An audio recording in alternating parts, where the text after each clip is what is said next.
Now he says this, if others be partakers of this power over you, are not we rather? Nevertheless, we've not used this power, but suffer all things, lest we should hinder the gospel of Christ. Now, he doesn't want to do anything to hinder the gospel of Christ, and therefore he doesn't receive anything. Now, may I be very frank and make application with you? Some of my friends kid me about this. I received no salary from radio, and I'm still able to say that. And I want to be very frank. There have been some very wonderful people. And actually, God's been better to me since I retired than he ever was before. Because, again, it was a question of feeding a horse, and then I was being fed by somebody else.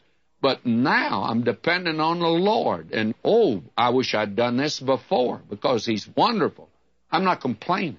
What I'm trying to say to you is this, that the reason that I have adopted this policy is not to hinder the teaching of the Word of God.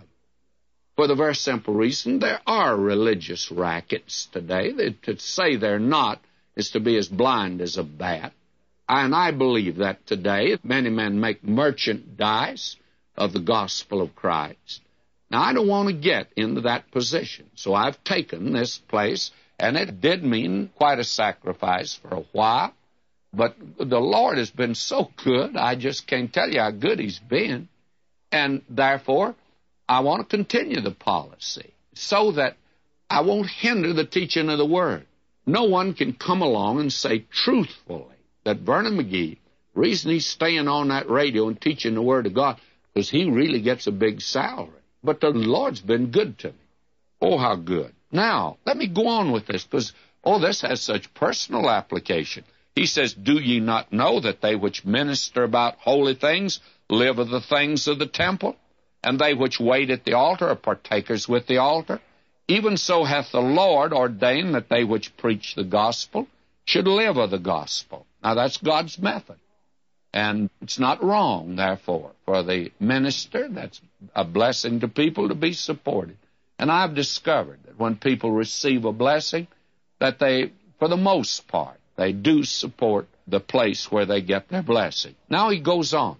But I have used none of these things, neither have I written these things, that it should be so done unto me, for it were better for me to die than that any man should make my glory in void. Paul says, I'm going to be able to say to you that you are not supporting me. You may be supporting the gospel, but not me. I'm not receiving anything for you. And Paul didn't take a salary either. You see, he did tent making. Well, I can't make tents. Well, I can write books, and I also can hold conferences. So I'm in the tent-making business in a way. Now he says, for though I preach the gospel, I have nothing to glory of, for necessity is laid upon me. Yea, woe is me if I preach not the gospel. Now, if I cancel this radio ministry, I won't lose my salvation. But I tell you, woe is me.